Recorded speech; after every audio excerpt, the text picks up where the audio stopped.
Praise God. Okay, so last Sunday po ay pinaksa natin po yung patungkol sa Sabat na ngayon ay naunawaan natin na ang Sabat na kapahingahan na ibinigay ng Diyos ay nakamit na ng bawat mananampalataya. Sapagkat sa pag-aaral natin, ipinakita ng salita ng Diyos na si Jesus ang Panginoon ng tunay na Sabat o kapahingahan, lalo na sa pamamagitan ng ginawa niya sa krus ng Kalbaryo. Dito natin nasumpungan dito nilikha ng Panginoon yung tunay na Sabat, which is sa ating pag-aaral, ito po ay yung spiritual, eternal na pamamahinga, eternal rest. At ito rin yung nagbigay sa atin ng peace o kapayapaan na sinasabi po ng Bible sa Roma na ang kaharian ng Diyos ay hindi ang pagkain at pag-inom, kung hindi ito ay yung katwiran, righteousness, peace. At kapag ikaw ay mayroong kapayapaan, kasunod na ito yung joy na bunga ng Espiritu Santo na ipinagkaloob ng Diyos sa bawat sumasampalataya sa ginawa ni Jesus sa krus ng Kalbaryo. So ito po yung pinaka-tools.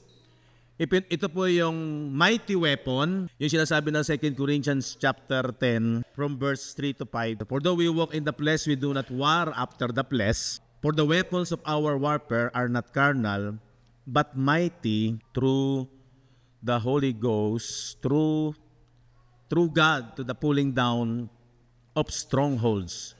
At ang strongholds nga po ay yung mga imagination, yung mga dating nasa isipan natin, yung mga belief natin dati, yung mga paniniwala natin dati, pero nung tayo po ay nag-focus sa doctrine of Christ, sa aral ni Kristo, yung gospel of Christ, nakita natin ito rin yung knowledge of God, karunungan ng Diyos, ay nababaklas po yung mga casting down, ginigiba yung mga maling haka, yung mga anumang bagay na nagmamataas laban sa karunungan ng Diyos, against the knowledge of God.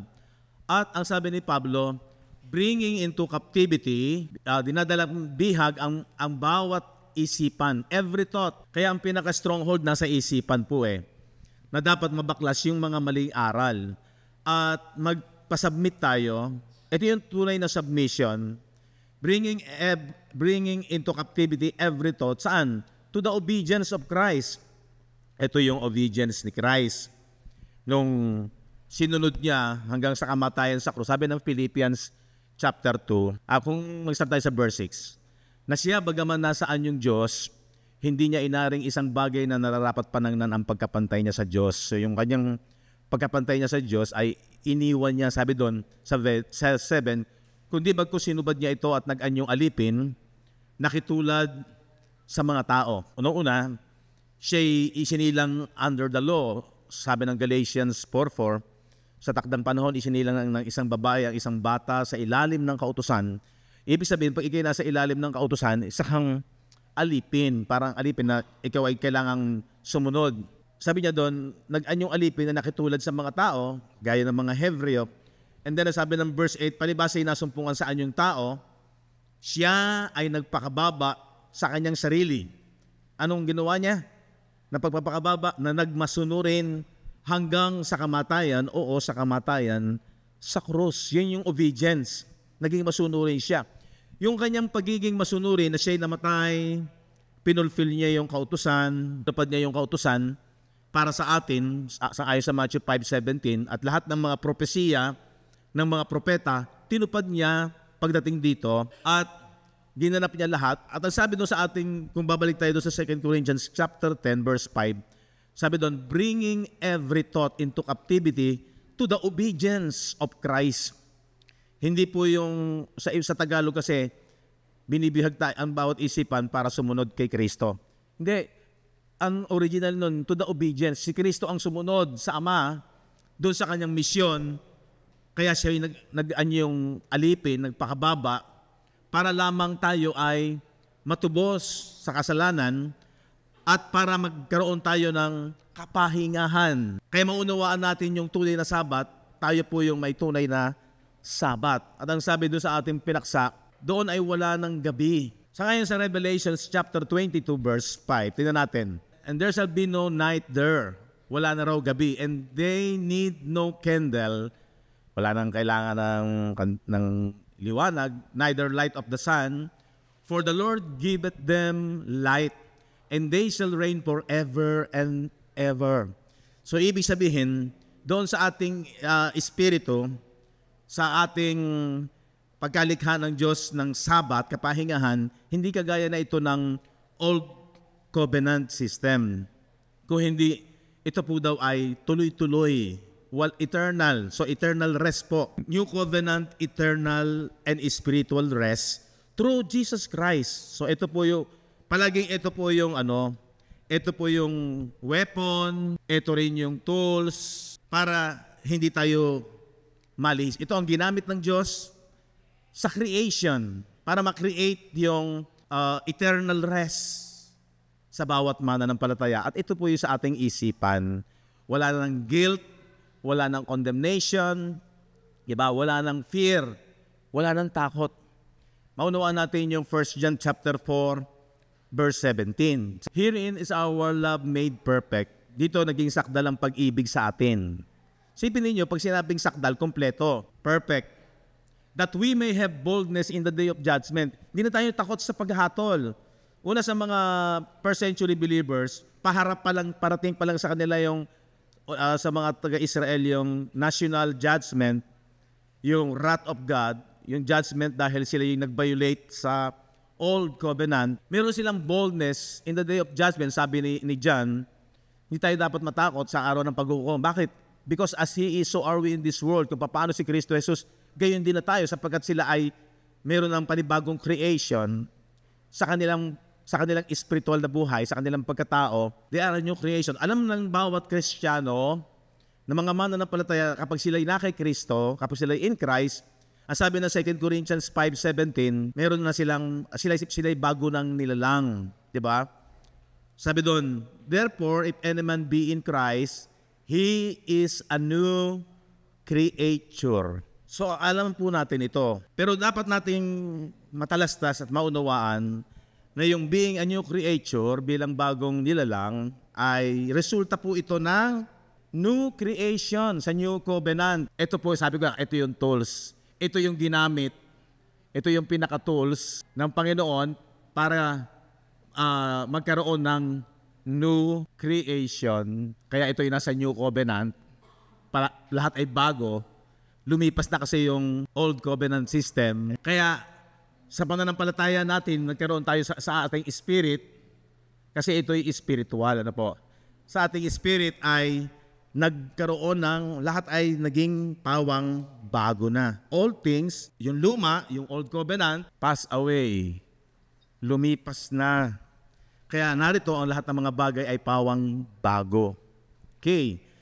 So dito po sa ating pag-aaral, habang tayo nagpapatuloy, dinadala tayo ng ating pag-aaral ng salita ng Diyos na masana yung ating isipan sa mga bagay na espiritual. Ang mga bagay na espiritual ay sabi doon sa Hebrew chapter 11, tingnan natin from verse 1 and 2. Now faith is the substance of things hoped for. Ang pananampalataya ay tatagan sa mga bagay na hinihintay. The evidence of things not seen. Ito yung maliwanag. The evidence of things not seen. Ang kaibahan dito sa New Covenant ay katotohanan, ebidensya, pero sabi ay hindi nakikita kasi nga spiritual. Not seen. Kaya makikita natin na doon tayo dinadala ng salita ng Diyos kasi ang salita nga ng Diyos ay spiritual o espiritu. The evidence of things not seen. Hindi nakikita. Tapos sabi diyan, ulitin ko, katunayan, pag sinabing katunayan, yun ang katotohanan ng mga bagay na hindi nakikita. Pag nagbigay ka ng ebidensya, sabi ngayon sa controversial na ng mga kontraktor, kailangan daw yung kanilang mga ibinibigay na mga pinagbibintangan na may connection doon sa pangyayaring korupsyon, ang kailangan may ebidensya para matibay. So mahalaga yung ebidensya, yung para mapatotohanan mo na talagang yun ang pangyayari, kasi baka pwede kang magdamay-damay lang. Okay, dito sa pananampalataya, ganun din. Kailangan merong ebidensya. Ang problema, ang ebidensya natin is hindi nakikita, spiritual. Kaya lang, ang nagpapatunay, salita ng Diyos. Ganito po kahalaga talaga yung ang pinaka-authority, pinakamataas na otoridad sa pananampalataya, Scripture. Kaya problema po yung sumisimba ka, naniniwala ka sa Diyos, nagdarasal ka, naglilingkod ka sa Diyos, pero yung salita ng Diyos hindi talagang masyadong pinahahalagahan. Ito yung pinaka mataas na otoridad dahil ito ang nagsasabi ng mga bagay na espiritual at yung nga ang ebidensya ng katotohanan ay hindi nakikita pero buti na lang nakasulat na dapat nating pag-aralan, di ba? Katunayan ng mga bagay na hindi nakikita. Pagkatapos, ang nakakapuzzle pa dito sa ating isipan ay ang sabi dito sa verse 3, sa pananampalataya na atalastas natin na ang sanglibutan ay natatag sa pamamagitan ng salita ng Diyos. Ang lahat ng bagay na nakikita, material, literal, physical, nahahawakan, and even sa Bible, yung pag-create niya sa pakikipagtipan, sa Old Covenant, pag nakipagtipan ang Diyos, ito'y sa pamamagitan ng salita. And even nung kinreate din niya yung bansang Israel sa pamamagitan ni Abraham, ito'y sa pamamagitan din ng salita. So lahat ng creation ay nanggaling sa pamamagitan ng salita ng Diyos. Kaya sabi dito, sa pananampalataya, natatalastas natin na ang sanglibutan ay natatag sa pamamagitan ng salita ng Diyos. So ano mangyayari? Ano pat ang nakikita ay hindi ginawa sa mga bagay na nakikita. So the things which are seen, yung mga bagay daw na nakikita, were not made, ay hindi nanggaling o ginawa of things which do appear, sa mga bagay na nakikita. Ano ibig sabihin? Ibig sabihin, ang gumawa nung nakikita ang mga bagay sa mundong ito ay nanggaling saan? Sa hindi nakikita. Spirit. Kasi ang Diyos po ay Spirit. Ito kasi ang nakakapuzzle sa atin. Kaya minsan, ang tao ang hirap himukin, hikayatin sa katotohanan. Ang isang unang tanong nga dyan, talaga bang tayo ay nakumbinsi ba talaga tayo ng Diyos? Talaga bang ikaw ay nanampalataya sa Diyos? Tayo ba'y talagang nahimok ng Diyos? Nahikayat ba talaga tayo ng Diyos? Kung tanungin natin ng ating sarili, talaga bang ako'y nahikayat ng Diyos? Kasi ang pananampalataya nanggagaling sa pakikinig ng salita niya. Ang problema, ang katunayan ang kapanatagan ng mga bagay na hindi nakikita. Spiritual nga po kasi ang pinaka-substance. Ang katotohanan, kung tawagin po ay Spirit of Truth, yun ang problema eh. Kasi ang maraming mga tao, to see is to believe. Makita ko muna bago ako maniwala. Diba? Isang malaking pagsubok kung talagang nananampalataya ang isang tao dahil ang paniniwalaan mo, ang pangako ng Diyos, spiritual. Diba? Hindi nakikita. The evidence of things not seen, sabi doon. At ang nakikita raw nanggaling sa hindi nakikita. Unang-una kasi ang Diyos ay Espiritu at nilikha niya ang lahat ng bagay sa pamamagitan ng kanyang salita. Kung walang salita, di ba sabi ng John chapter 1 verse 1, in the beginning was the Word. Nang pasimula siya ay salita. And the Word was with God. And the Word was God. Tapos ano sabi doon? Sa verse 3, all things were made by Him. Nung salita. And without Him was not anything made that was made. Kung wala siya, kung wala ang Diyos na salita, kasi ang Diyos ay salita, ay hindi magagawa ang anumang bagay. Sabi ng verse 3, ang lahat ng mga bagay ay ginawa sa pamamagitan niya at alinman sa lahat ng ginawa ay hindi ginawa kung wala siya. Meaning, ang totoong makapangyarihan at mahalaga, hindi itong nakikita. Kung hindi, yung hindi nakikita. Ang problema, paano ka makukumbinsi? Laging ang tao, ang dinidependehan yung makita ko muna. Physical, material, literal. Parang ang argumento ito ng spiritual at saka yung mga literalist. Laging literal, dinadaan sa literal. Kaya magtatalo yung dalawa Kasi ang isa sasabihin, makita ka, hayaan namin makita, mahawakan namin. Di ba si Tomas ganon? Kaya maunawaan natin ang mga Hudyo, sa kanila talaga yung sign, yung mga tanda. Kasi sila ang pinasimulang kinreate, di ba? Ang Diyos ay magsasalita. At ginagamit ng Diyos ang mga propeta, tatawag siya ng tao o propeta, na gagamitin para doon sasabihin kung ano sasabihin sa mga Hebreo. Maintindihan naman natin kasi na ang kahinaan nga ng tao, makita ko muna bago ako maniwala. Kaya magbibigay ng sign muna yung propeta na talagang siya'y sugo ng Diyos, pakita muna ng tanda, signs and wonders, para maniwala kami na ang sasabihin mo galing sa Diyos. Dinaan niya sa parang tao din, sa tao, para maiparating yung kanyang salita. Kasi importante yung salitang ipinaparating ng Diyos, una sa mga Hebreo. Pero bago sila maniwala, merong sign, merong tanda. Palagi ang hinahanap nila bago sila maniwala. Pero tayo ngayon, sabi nga ng Panginoon kay Tomas, ngayon nakita mo ako, nakita mo at ikaw ay nanampalataya. Pero higit na mapalad ang hindi nakakita, datapwat sumampalataya. Tayo yun. Sa ating panahon, ang pinaka-ebidensya natin, salita, Bible. Yan yung pinaka-authority na dapat, mataas na otoridad sa iyong sarili para ikay manampalataya. Ngayon, ang problema kung wala tayong kagana-gana magbasa at makinig na salita ng Diyos at kahinaan nga ng laman ay naantok, walang interes, hindi kasi nakaka-enjoy sa laman yan, pag sinunod mo yung laman mo, ay di talagang walang mangyayari. Kaya talagang iyan, pag ikay manampalataya at mahal mo ang Diyos, tama ang Diyos, ang perimeter niya is John 14:23. If a man loves me, he will keep my words. Kung ako'y talagang iniibig ninyo, ingatan ninyo ang aking salita. Doon pala masusubok kita kung mahal mo ko. Doon tayo susubukin kung talagang mahal natin ang Diyos sapagkat siya'y salita. In the beginning was the Word and the Word was with God and the Word at ang salita ay Diyos. Ganun ka-importante kung talagang mahal natin ang Diyos, yung kanyang salita, bibigyan natin niya ng panahon at talagang maglalaan ka ng panahon. Kung tutuusin nga, dapat nga, parang sinasabi ni Apostol Pablo doon sa Philippians chapter 3, tingnan natin, simula sa verse 9. At ako ay masumpungan sa Kanya na walang katwirang aking sarili. Ibig sabihin, hindi dapat pahalagan yung aking katwiran, sarili kong prinsipyo. Kasi ang tao may kanya-kanyang prinsipyo. Ang ibang tao sasabihin, basta ako, ang prinsipyo ko, basta hindi ako gagawa ng masama sa kapwa ko, ayos na yon. Parang yun yung kanyang pinanghahawakan. Maraming mga taong ganyan, kaya nagkakaroon ng mga argumento, ang gagaling ng kanyang mga reasoning, diba, yung mga filosofiya, mapapahanga ka.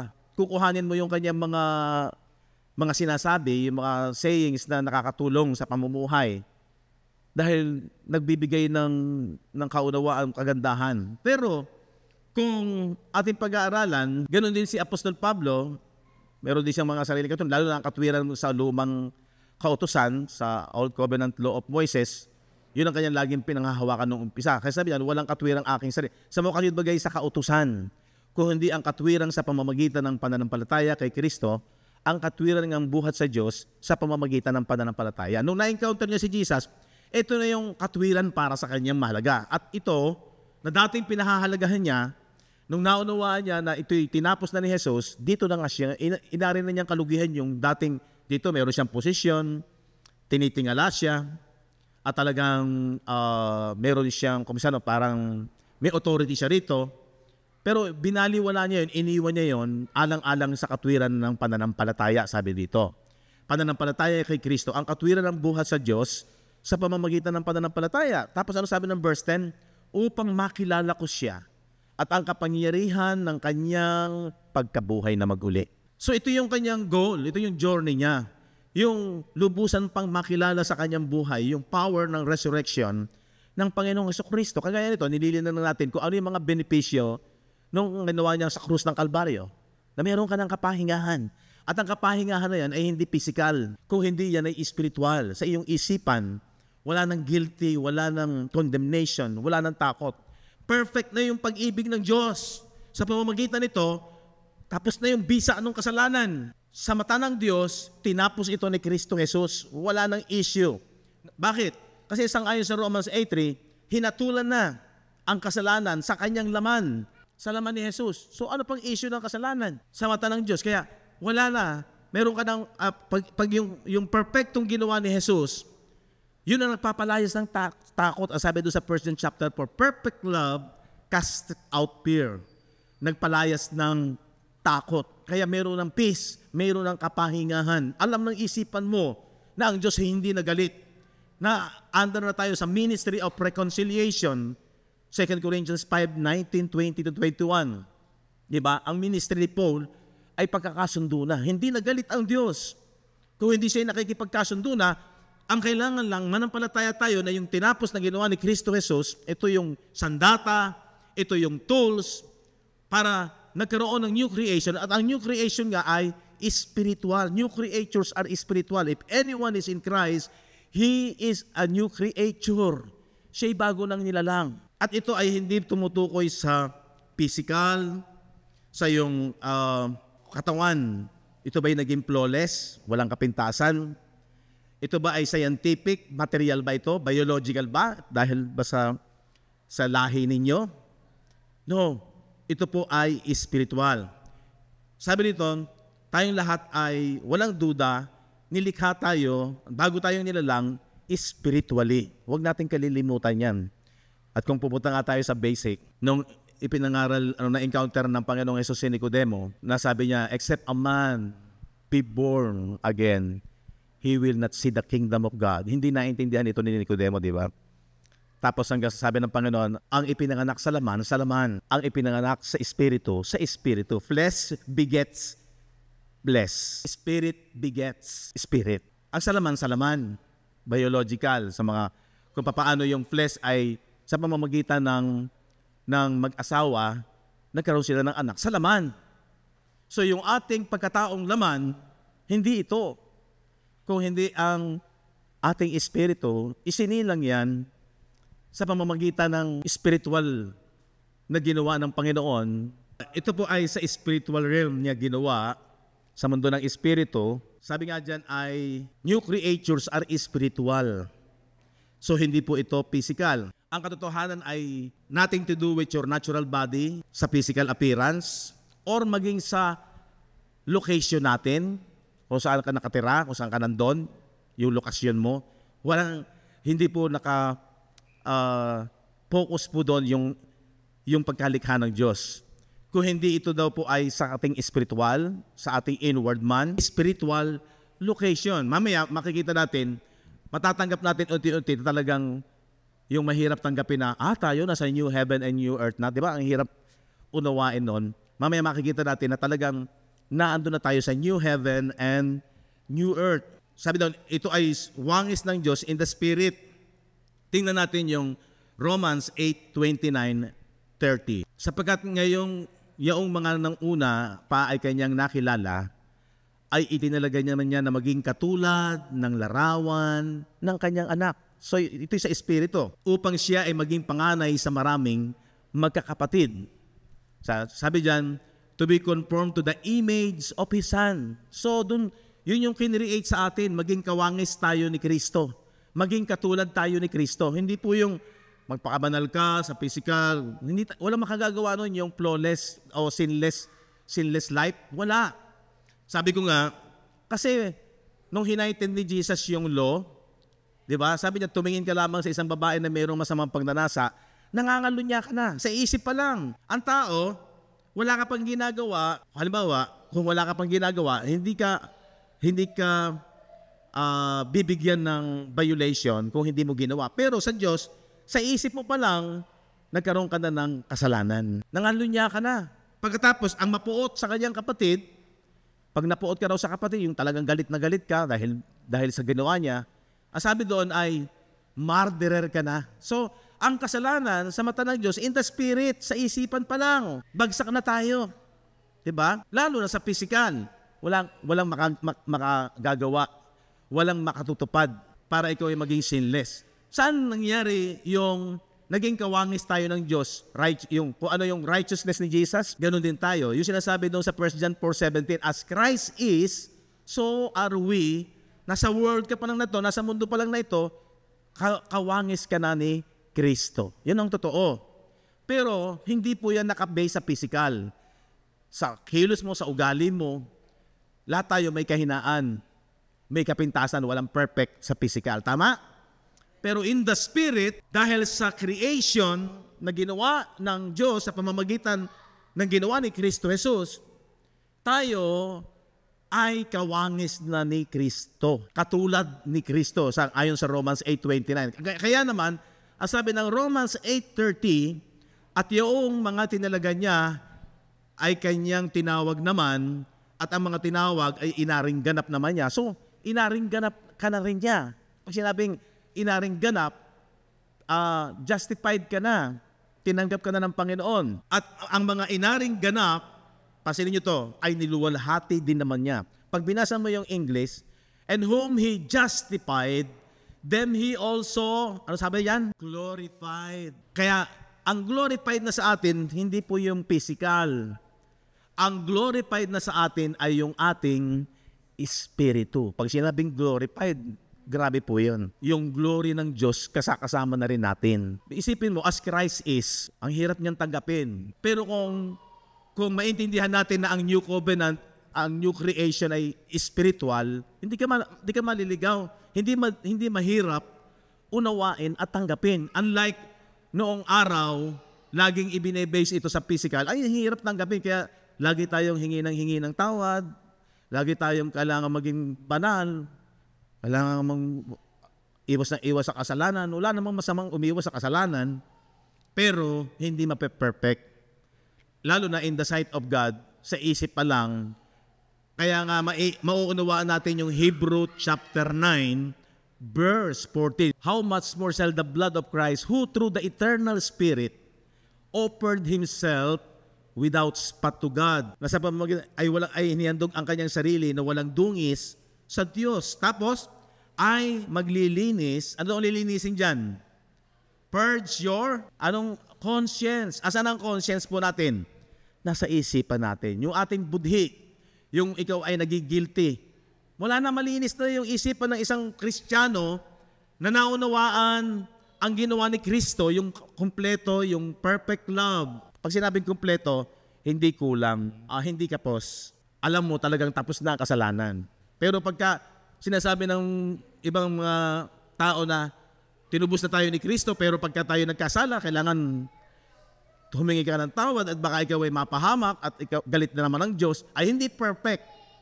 Hindi kumpleto ang ginawang pag-atubusan ni Kristo. Kaya sabi doon, perfect love casts out fear. So sa conscience, in the spirit, perfect na. Amen po ba? Pag sinabing in the spirit, lalong-lalo na yung factor ng ating spirit ay ang ating isipan. Kasi nagbasa ka, pinaniwalaan mo na talagang tinapos na ni Jesus ang kasalanan, so meaning, yun ang mataas na authority kaysa kung ano sasabihin ng ibang mga tao. Sisirain nila yung doctrine ni Christ. Di ba? Kailangan yung aral ni Kristo talaga. Kaya doon tayo isinilang. Tingnan nyo, Ephesians 1:13. In whom ye also trusted after you heard. Pagkatapos yung mapakinggan the word of truth. Ano yung word of truth? The gospel of your salvation. Ang ebanghelyo ng inyong kaligtasan. In whom also, after that ye believe, pagkatapos ninyong paniwalaan, ye were sealed with the Holy Spirit of promise. Yun ang totoong merong tatak ng Espiritu ng Diyos o ng sinasamahan talaga ng Holy Spirit. Ano yun? Yung talagang napakinggan niya ng maliwanag yung aral ng katotohanan. Pag sinabing aral ng katotohanan, hindi kulang, hindi kapos. Alam mo na, kompleto na, perfect na. At hindi ka na matatakot. Sa isip mo, wala nang takot, wala nang guilty, kasi tapos na yung bisa ng kasalanan. Amen po ba? Kaya yung conscience mo, hindi ka na nagigilty. Hindi ka na kinukonsensya. Dahil alam mo, maliwanag sa isipan ko, tapos na hinatulan na sa katawan ni Jesus ang kasalanan. Condemned sin in the flesh, sabi ng Romans 8:3. Eh di, malinaw yun. Yun ang paniniwalaan natin. Kahit paano sabihin ng aral na iba, malinaw ang doctrine ni Christ sa salita ng Diyos. Kasi yan yung evidence natin na katotohanan. Meron kang kapanatagan dyan. Ang pananampalataya ay kapanatagan ng mga bagay na hindi nakikita. Malinaw po ba? Panatag ka na. Bakit? Ang mas pinaniwalaan mo, kahit ang dami pang mga reasoning ng iba, mamarinig mo, huwag kang masisira, huwag masisira yung sinasabi ng aral ng katotohanan sa isip mo. Dahil yun ang pinakamataas na authority sa isang Kristiyano. Amen? Matatag ka. Hindi ka nagigiba. Kasi nagiba na nga yung maling unang nakalagay sa isipan, nag-stand ka na sa weapon, sandata, para nabaklas na yung mga maling isipan. At kung meron mang magpapasok pa ng maling isipan sa ating isipan, hindi mo natatanggapin yun. Why? Kasi malinaw sa iyo na ang pinakamataas na authority, ebidensya mo, proof mo, yung hindi nakikitang salita ng Diyos. Amen.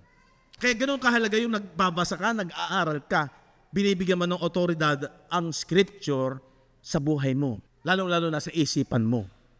Gibain mo na yung mga maling haka, yung mga salit-saling sabi ng mga magulang, yung mga pamahiin, gibain mo na yun. Ang pinakamataas na authority mo, salita ng Diyos. Period. Wala ka nang papapasukin na iba pa sa isipan mo. Kasi nga, ito yung new creature. Yung ating espiritu, ay bago nang nilalang.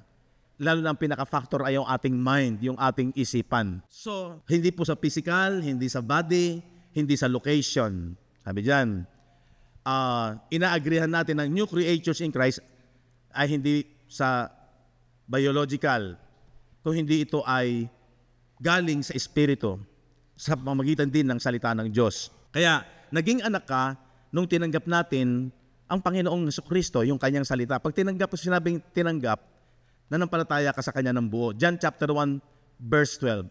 To all who did receive Him, who believe in His name, He gave the right to become the children of God. Kaya tayo ay naging anak ng Diyos, naniwala ka sa pamamagitan ni Jesus at sa kanyang salita. Di ba? Pinag-aralan natin yung 1 Peter, kung hindi ako nagkakamali, chapter 1:21, na tayo ay isinilang hindi sa binhing nasisira, kung hindi sa binhing walang kasiraan, sa pamamagitan daw ng salita ng Diyos. Okay, tuloy natin. The new creation is spiritual and now hindi na siya physical. Pangalawa, new creatures are a product of new creation.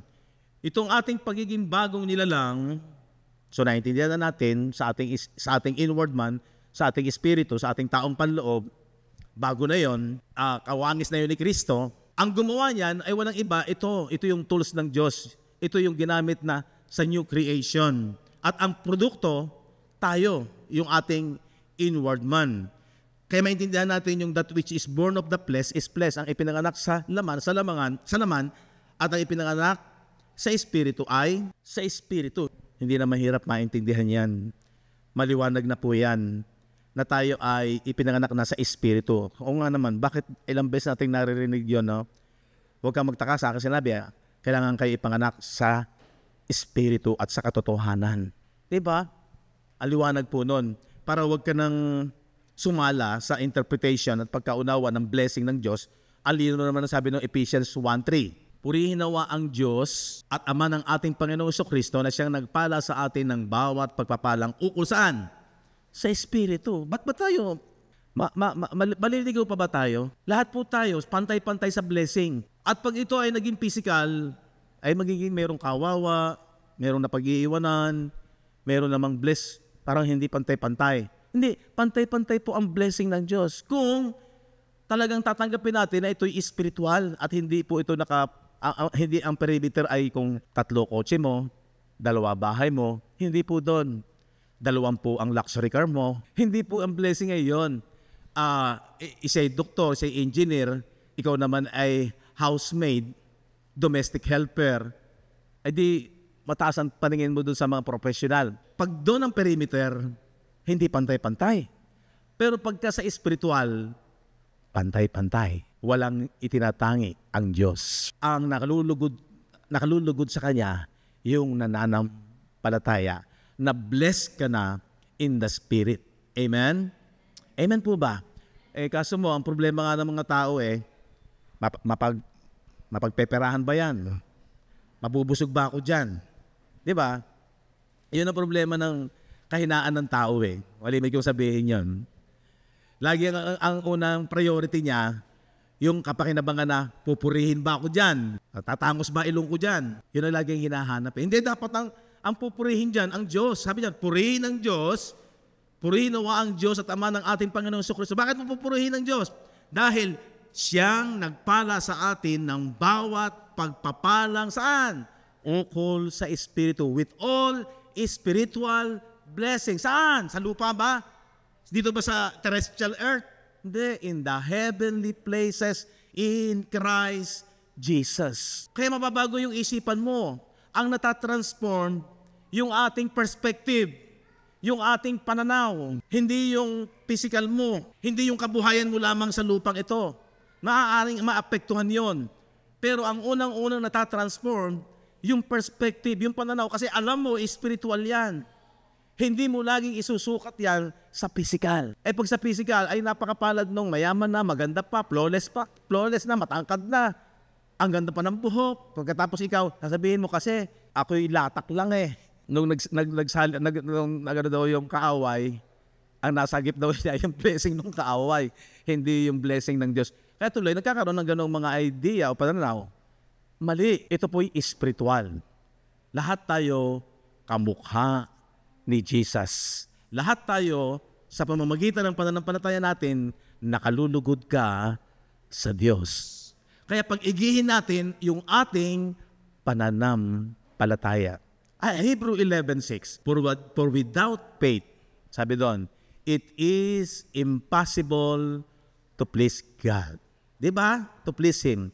But without faith, gusto mo ba please ang Diyos? Sa pamamagitan ng pananampalataya. Kung ang pananampalataya mo'y sala at physical, ay hindi mo mapiplease ang Diyos. Pero kung ang pananampalataya mo ay spiritual, sapagkat ang creation ngayon ay spiritual, hindi kagaya sa lumang tipan. Pass away na yun Yung physical blessing, pass away.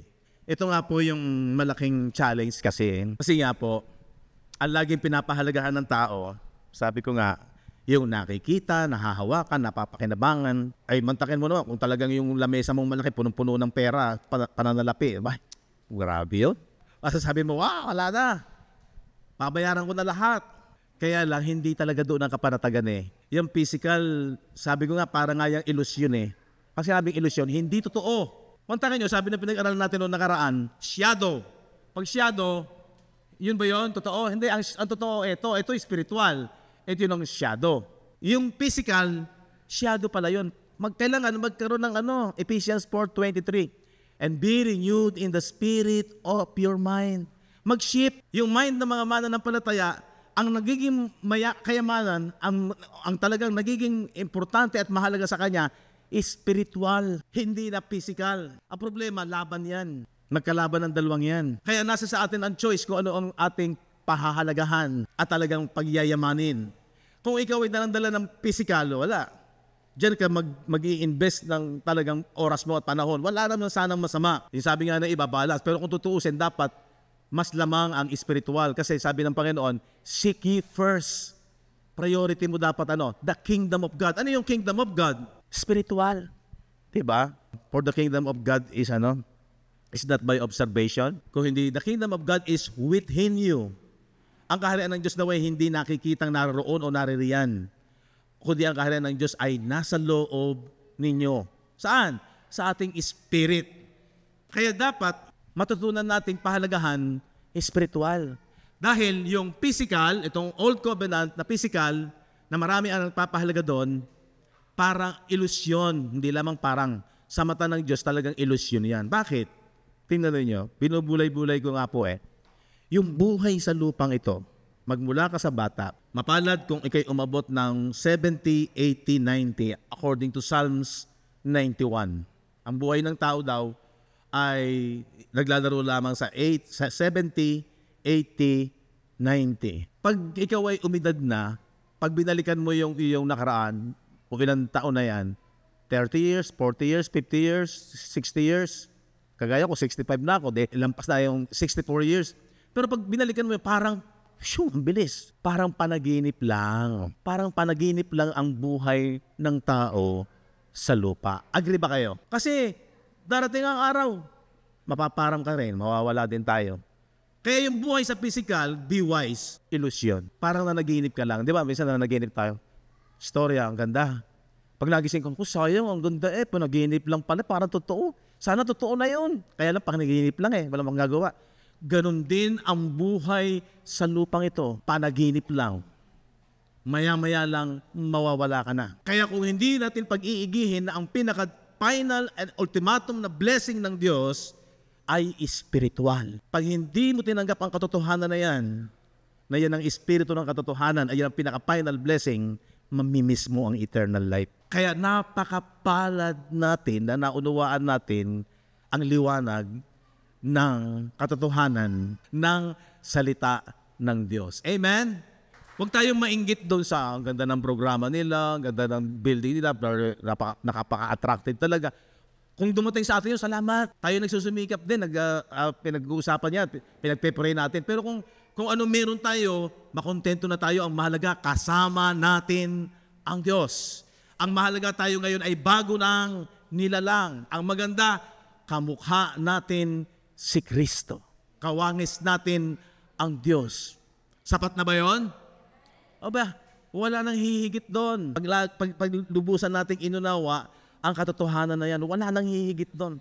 Kaya sana mga kabataan, mga nanay, tatay, sana magkaisa tayo sa pananampalataya ito. Magkaisa tayo sa pag-iisip na to. Ito yung maliwanag na blessing na ipinapahiwatig ng salita ng Diyos. Tayo ngayon ay new creatures sa pamamagitan ng new creation na ginawa ng Diyos. The new creation, the new spiritual creatures. At ito ay ngayon na. Ngayon na, pumasok ka na sa bagong pagkalalang. Diba? At ikaw ngayon ay matuwid na. Yan ang hindi matanggap ng maraming relihiyon. At ikaw ngayon ay wala ng takot. Amen. Lalo na pag naging maliwanag yan, di ba? Tama yung ating paksa, facts, katotohanan, maaapektuhan yung faith mo, yun ang faith mo, yung katotohanan, and then yung feelings mo, marirenew na rin. Pag nabago yung isipan mo, as he thinketh in his heart, so is he.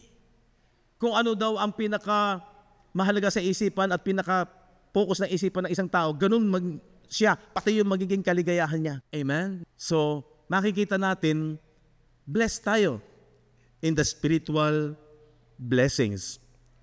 New creatures were created, ito na, di ba, for a new heaven and new earth. Yung daw new creatures, ang kanyang location, nasa new heaven and new earth. Okay, sabi ko nga, abang binubulay-bulay ko to, yung bata, yung sanggol, nung isinilang ba yan? Sinilang ba yan sa sa bukid? Sinilang ba yan sa labas? Sa may sinilang? Sa bahay nyo? O sa ospital? O yung may shelter, di ba? Tapos, nung ba yan sinilang, may nakahanda na ba yung damit? O di ba? Ganon din tayo sa spirit. Kasi, physical and spiritual, parallel. Kaya nga yung word na talinghaga, na ginagamit ng Panginoon na talinghaga, kukuha siya ng mga bagay sa physical, dadalhin niya ito saan? Sa spiritual. So, ganun din. Kaya, laging merong laman tapos espiritu. Nakikita mo to, pero dadalhin ka sa pananiwalang spiritual, heavenly, which is eternal. Sana masana yung ating isipan dito. Okay. Kasi nung araw, pag narinig mo na, tayo daw ay nasa new heaven and new earth na, paano nangyari yun? Shocking. Hindi matanggap. Lalo na yung mga first century believers. Sa kanila, shocking yung gospel. Pagkatapos ay tapos na raw ang kautusan. Kaya galit na galit sila kay Pablo. Handa nilang papatay si Pablo dahil parang binaliwala daw ni Pablo si Moises at ang kautusan. Hindi nila naintindihan na si Jesus ang katuparan ng kautusan at ng mga propeta. Okay.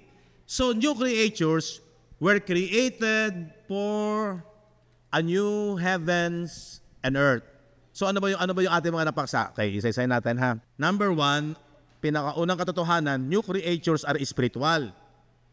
Ang mga bago nila ay patungkol sa spiritual, hindi ito sa physical. Pangalawa, new creatures are a product of new creation. Saan nanggaling ang inyong pagiging bagong nilalang? Creation ng ginawa ng Diyos sa pamamagitan ng gospel o ng mabuting balita. Okay? So, new creatures are a product of new creation. Ano yung pangatlo? The new creatures were created for a new heavens and earth. So, kinreate ka Meron kang tahanan. Meron kang pananamit. Yung dress, yung clothings, at saka yung tahanan ay parang magkaisa, parang sa New Covenant. Tingnan natin. Basahin natin yung Hebrew chapter 1, verse 10 to 12. At ikaw, Panginoon, nang pasimulay iniligay mo ang kinasasaligan ng lupa, at ang mga langit ay mga gawa ng iyong kamay. Tingnan nyo magaling. Then the Lord in the beginning has laid the foundation of the earth and the heavens and the works of thine hands. 11. Yan yung unang heaven and earth. Yung 10. They shall perish. So yung Old Covenant, ito yung unang creation, first creation, nakapokus sa bansang Israel. Di ba pinag-aralan natin Deuteronomy 32 ba? 32:1, at kung hindi ako nagkakamali ay 45, na pinag-aralan natin na ang prophecy ng heaven and earth sa Genesis ay ang Israel, ang nation Israel, sila yung heaven and earth. Kasama dyan yung mga bagay sa tabernacle. And then ano sabi ng verse 11? They shall perish, but thou remainest, and they all shall wax old as that a garment. Sila yung mga papahamak, dapat ikaw ay nananatili. Silang lahat. Tinutukoy dito yung nation Israel, di ba? Yung Old Covenant system.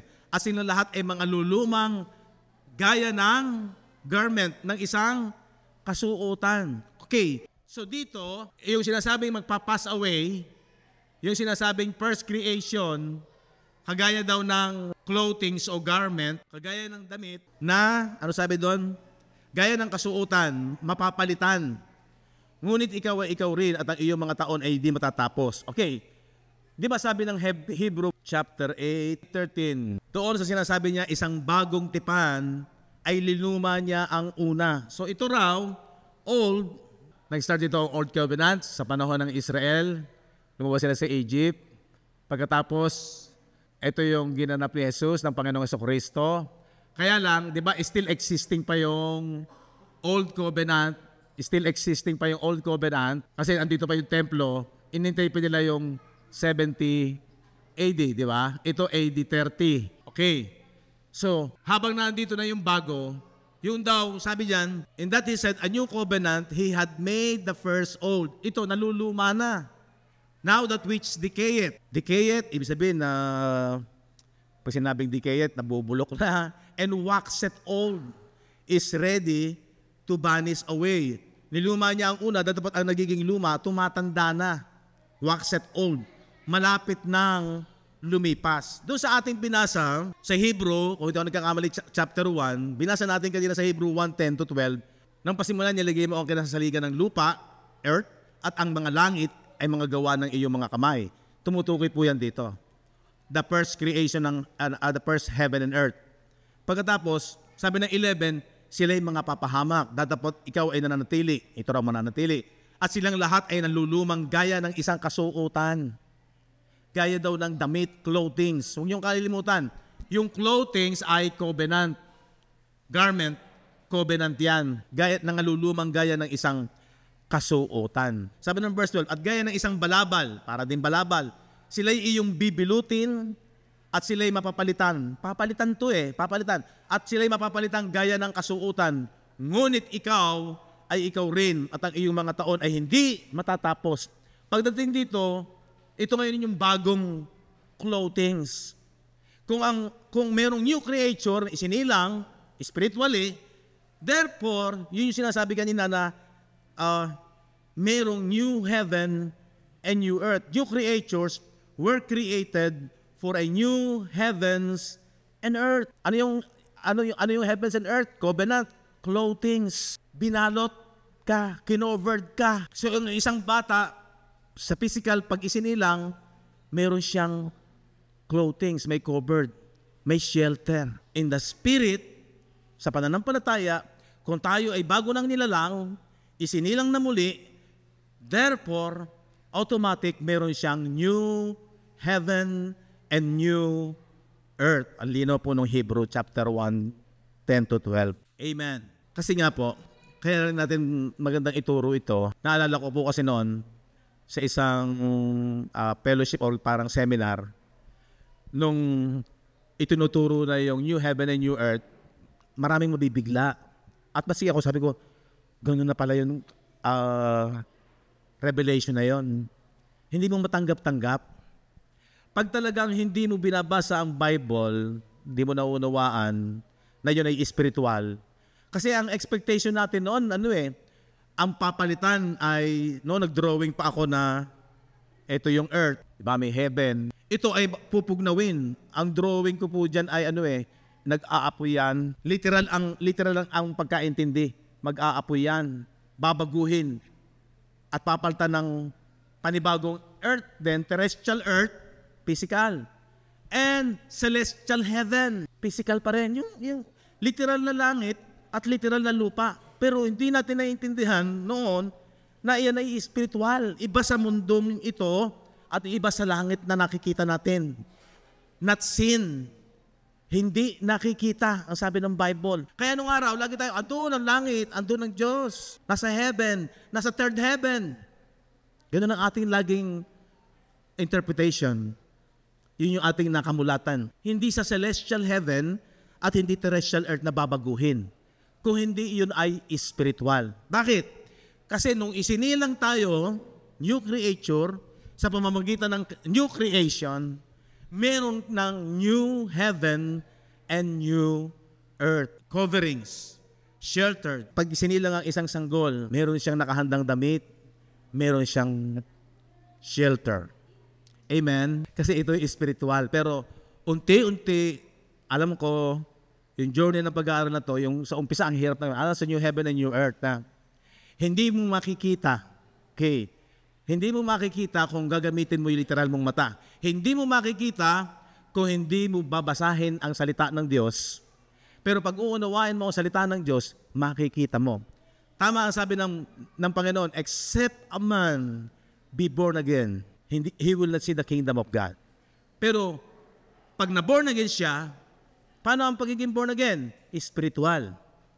In the inward man. Hindi nakikita. Pero nakikita mo through the Spirit, the Word of God, sa pamamagitan ng salita ng Diyos.